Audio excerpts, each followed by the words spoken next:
신인규의 아침 저널 3부 시작합니다. 조기 대선 체제에 들어서면서 출마를 선언한 정치인들의 SNS에는 쉴 새 없이 새로운 글들이 올라오고 있는데요. 자신의 공약 홍보부터 상대방을 헐뜯는 말까지 각 당의 경선이 치러지기 전까지 한동안 SNS가 더 바쁘게 돌아갈 것 같습니다. 오늘은 박영식 시사평론가님과 함께 한 주간 올라온 정치인들의 SNS 게시물을 살펴보는 시간입니다. 평론가님 스튜디오에 나와 계시는데요. 안녕하세요. 네, 반갑습니다. 저희는 SNS 상황 좀 살펴볼 텐데요. 진보 보수 진영 모두 불출마하는 인물들이 나오고 있습니다. 네네. 우선 민주당부터 좀 살펴보면요. 경선 룰에 반발해서 김두관 전 의원이 나 후보 안 하겠다. 네. 경선 안 나가겠다. 이렇게 네. 이야기했거든요. 어떤 SNS 나왔죠? 네, 지난 14일에 김두관 전 의원이 죄송합니다. 부끄럽습니다. 그렇지만 김대중 노무현 정신을 저버린 민주당 경선에 참여할 면목이 없습니다. 후보들과 협의 없는 경선 룰은 특정 후보를 추대하는 것과 비슷한 결과를 가져올 것이 불을 보듯 뻔합니다. 이제 이런 입장을 남겼네요. 그 김두관 전 의원은 민주당 경선 룰의 어떤 부분이 지금 문제라는 뜻입니까? 그 같은 글을 보니까요. 이런 힌트를 남겼습니다. 저는 민주당의 압도적 정권 교체를 위해서 18세 이상 대한민국 국민이면 누구나 참여하는 완전 개방형 오픈 프라이머리를 주장했습니다. 당 선관위에서는 후보 측과 어떤 설명이나 논의도 없이 오픈 프라이머리 불가를 발표했습니다. 이렇게 남긴 걸 보니까요.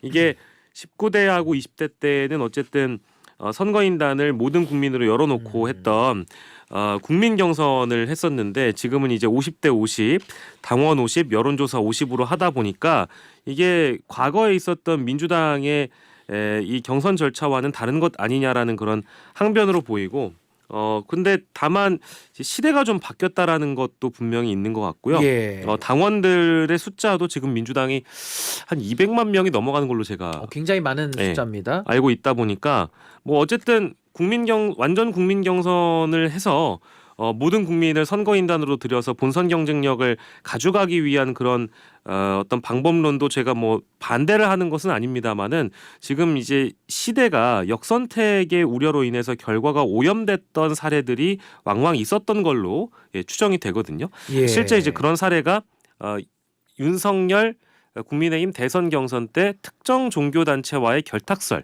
이런 것들이 최근에 모 언론사를 통해서 보도가 된 적도 있습니다. 그러다 보니까 이제 이런 제도 변화는 뭐 시대의 흐름에 따라 바뀌어야 되는 것도 당연할 텐데 예. 이제 자신이 원래 주장을 했었던 완전 개방형 오픈 프라이머리가 아닌 것에 대한 반박을 한 걸로 보여집니다. 그러면 김두관 전 의원 대선 불출마 선언이 아니고 민주당 경선 참여를 거부했다라고 이제 밝혔거든요. 네. 그럼 앞으로 무소속으로 네. 출마할 가능성도 있는 겁니까? 첫 번째 가능성은 저는 대선 자체를 불출마할 가능성이 오히려 더 높은 것 같고요. 대선 불출마 가능성이 높다. 예, 그러니까 왜냐하면 예. 지금 길이 많이 없어 보여요. 그러니까 김두관 전 의원이 무소속으로 나가서 자신의 어떤 조직을 따로 형성을 하거나 인지도로 돌파할 수 있는 대선이냐, 그리고 그만큼의 어떤 지지율이 현재 여론조사상으로 뒷받침되어 주느냐, 예. 이게 있어야 되는데 그렇진 않거든요. 그러니까 구도 인물 바람 중에 그렇죠. 구도 인물 바람 중에 예. 셋 쉽지 다 않다. 없다. 아하. 그래서 이게 대선 불출마 선언이 나올 가능성이 제일 높은 것 같고요. 예. 물론 탈당해서 무소속으로 출마를 할 수는 있겠지만 그런 경우에도 난립해 있는 무소속 후보들끼리의 어떤 연대 아하. 이런 거를 하는 국민 후보, 이제 아마 무소속으로 후보로 나오는 분들이 각자가 연대하려면 우리끼리 따로 뭉칠 때 국민 후보란 표현을 많이 씁니다. 그런 형태로의 어떤 연대가 가능성이 더 높지 혼자 무소속으로 나와서는 이게 승산이 없는 싸움을 하게 되지 않을까 이런 생각이 듭니다. 또 한 번의 무소속 대선 출마 가능성이 있는 보수축 인물도 있는데요. 바로 유승민 전 의원입니다. SNS를 통해서 국민의힘 경선에는 참여하지 않겠다 이렇게 밝혔어요. 네. 어떤 내용입니까? 지난 13일에 유승민 전 의원은 국민의힘 경선에 참여하지 않겠습니다. 보수 대통령이 연속 탄핵을 당했음에도 불구하고 당은 제대로 된 반성과 변화의 길을 거부하고 있습니다. 아무런 절박함이 없습니다. 이재명을 상대로 이기겠다는 생각이 정말 조금이라도 있는지 묻습니다. 보수의 영토를 중원으로 넓히기는커녕 점점 쪼그라드는 행태가 할 말을 잃게 합니다라고 대선 경선 불출마, 국민의힘 경선 불출마를 지난 13일에 선언을 했습니다.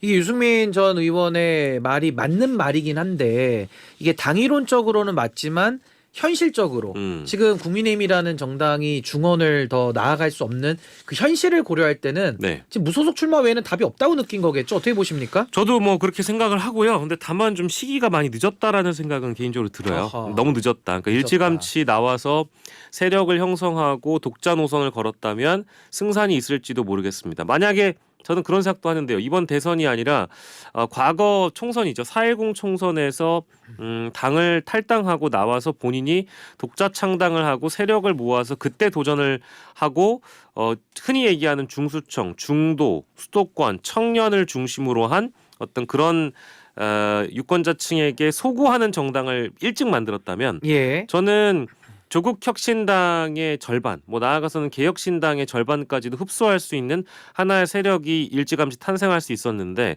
움직이지 않았기 때문에 어떤 결과도 못 나왔던 거 아니겠습니까? 아하. 그래서 유승민 의원의 경우에는 지금 대선에 어쨌든 이 전국 단위의 선거에서 개인기 아까 구도 인물 바람 말씀해 주셨는데 예. 셋 중에 하나라도 있어야 된다라고 하면 유 전 의원의 개인기에 기대해서 무소속 단독 출마를 한다고 하더라도 지금의 상황이 일단 마찬가지로 어렵다. 뭐 물론 김두관 전 의원보다는 조금 더 나은 뭐 환경이라고는 볼 수는 있겠지만 그렇다 하더라도 너무 늦은 결정이고요. 시간이 부족합니다. 하지만 단기적으로 봤을 때 어쨌든 그런 전략을 염두하고 있는 것 같아요.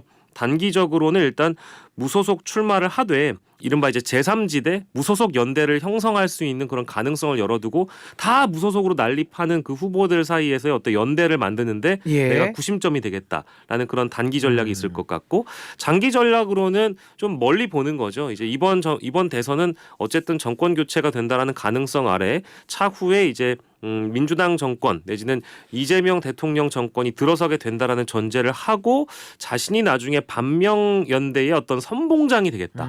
그래서 국민의힘이 만약에 쇠락의 길을 걷게 되면 거기에서 탈당하는 이삭줍기를 하거나 이미 지금 사실상 출당에 버금가는 조치를 당하고 있는 예. 김상욱 의원 같은 그런 개혁적인 보수 인사들을 끌어안음으로 인해서 하나의 어떤 개혁 보수 연대를 또 만들어내겠다. 이제 이런 장기 전략까지 하지 않을까 싶은데 그게 될진 모르겠습니다. 그래서 출마를 합니까 안 합니까?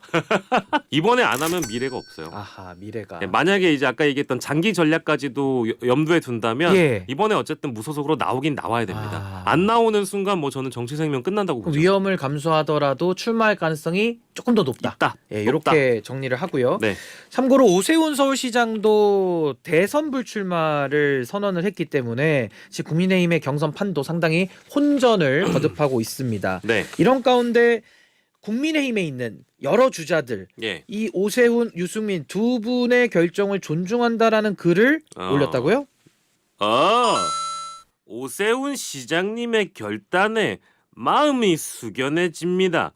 앞으로 시장님께서는 대선 승리와 당의 재건을 위해 계속 큰 역할을 해주시길 바랍니다라고 안철수 의원이 지난 12일에 쓰셨고요. 예. 지난 13일에는요. 유승민 전 의원님의 깊은 고민에 공감합니다. 우리는 여기서 멈출 수 없습니다. 무너진 보수를 다시 세우고 자유 대한민국을 반드시 지켜내야 합니다. 저 안철수 보수의 외연을 중원으로 넓혀 반드시 이재명을 이기겠습니다. 라고 하셨네요. 이거 몇 시간씩 연습을 하면 이렇게 잘하시는 겁니까? 전 정말 눈을 감고 이렇게 들어보는데 굉장히 예. 비슷해 보입니다. 밑에 또 있습니다. 또 한동훈 전 대표도 입장을 냈는데 어떻게 냈을까요? 오세훈 서울시장님의 쉽지 않은 결단을 무겁게 받아들입니다. 오 시장님 목까지 더 열심히 뛰어서 소중한 가치들이 꼭 실현될 수 있도록 하겠습니다. 13일에는요. 13일에는요. 유승민 전 의원님께서 큰 결단을 내리셨습니다. 그 뜻을 깊이 존중합니다.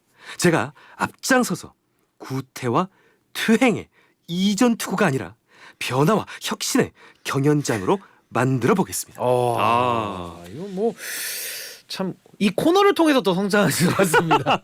연습을 많이 예, 하셔야 저의 됩니다. 성장의 발판이 되고 있습니다. 아 너무 똑같아가지고 정말 예. 깜짝 놀랐는데요. 네. 아무튼 지금 유승민, 오세훈 두 분의 뭐 결과적으로는 국민의힘의 경선에서 만날 일은 이제 없는 겁니다. 그렇죠. 거기에 대해서 출마를 선언한 안철수 음. 그리고 한동훈, 한동훈. 그리고 김문수, 홍준표, 나경원 등등의 후보들도 존중의 의사를 표현했다라고 보고요.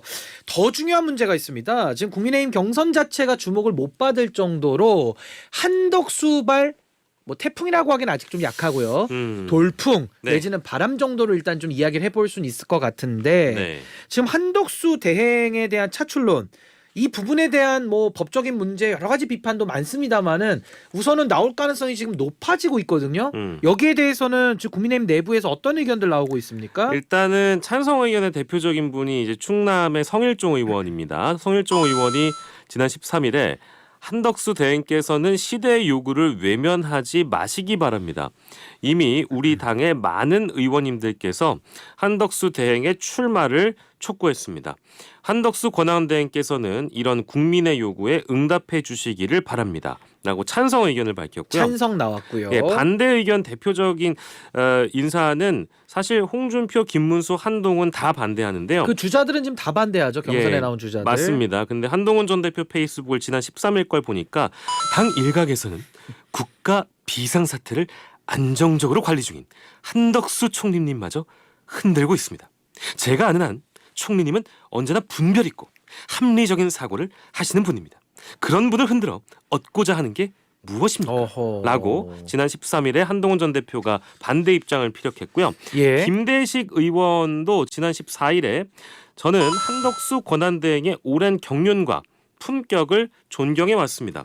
그러나 지금은 국가의 질서를 지켜야 할 대통령 권한대행으로서 국정 안정에 전념하셔야 할 시점입니다. 라고 김대식 의원은 반대 입장을 밝혔습니다. 예, 그러니까 지금 어떻게 보면 한덕수 대행의 출마 이걸 통해 가지고 어떻게 이번 대선을 한번 좀 돌파해 보겠다 이런 전략 같은데 우리 박영식 평론가님은 보실 때 한덕수 차출론 네. 어떻게 분석하십니까? 글쎄 저는 뭐 이게 첫 번째로 한덕수 출마가 이번 대선에 얼마나 큰 변수가 될지는 아직 잘 모르겠어요. 근데 중요한 건 국민의힘이나 범보수 전체 지형에서는 뭐 변수가 될 수 있을 거라고 봅니다. 그러니까 대선 같은 전국 단위 조직이 필요한 선거에서 그 조직을 누가 형성하고 앞으로 누가 갖느냐는 매우 중요한 문제인데 지금 이른바 국민의힘의 당권파들이 한덕수를 일단 패전투수로 밀어놓고 만약에 패배를 하게 되면 뭐 한덕수 후보가 이 대선 패배에 책임을 지고 사퇴하면 그 조직을 갖게 되는 건 결국 당권파들 즉 아하. 한덕수를 밀었던 사람들이 차후에 당권을 가지게 될 가능성이 높잖아요. 아니 그럼 6월 3일 이후를 보고 지금 움직인다는 좀 선언적 예지적인 관점이신데요. 저는 이제 뭐 5, 60명 어허. 정도의 국민의힘 의원들이 예. 한덕수 출마 촉구 기자회견 이런 거 한다고 하잖아요.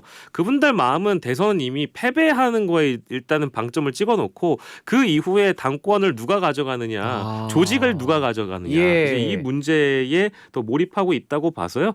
어쨌든 이제 그 목적이 저는 제일 크다고 봐서 대선의 변수가 될 수는 없지만 이 범보수와 특히 국민의힘 내부의 권력 다툼에서는 한덕수 출마가 큰 변수가 될 수도 있겠다. 예리한 분석이셔가지고, 그러니까 어떻게 보면 대선에 장은 섰지만 네. 대선보다도 그 이후에 당권을 차지하기 위한 하나의 한덕수 대행을 앞세우는 시나리오다라는 말씀이시고 오늘 말씀 여기까지 듣겠습니다. 지금까지 박영식 평론가님 함께했는데요.